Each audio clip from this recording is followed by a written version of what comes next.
हजुर साथीहरू, हामी चाहिँ छौँ ललितपुरको चापा गाउँमा होइन। यहाँ चाहिँ यसरी हिजो बेलुकादेखि नै यसरी पानी परेकै छ, रातभरि पानी परेकै छ।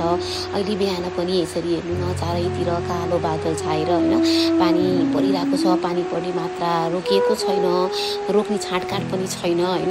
हामी यसरी सुरक्षित ठाउँमै रहँदा पनि कति मनमा डर होइन, कस्तो बेचेन, एकदमै नरमाइलो फिल भइरहेको छ होइन।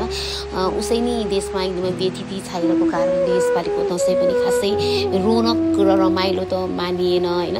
त्यही माथि पनि यसरी प्रकृतिले पनि साथ दिइरहेको छैन। हाम्रा कतिपय अब दाजुभाइ दिदीबहिनीहरू चाहिँ आफ्नो गाउँघर फर्किनु भएको होला दसैँको लागि भनेर होइन।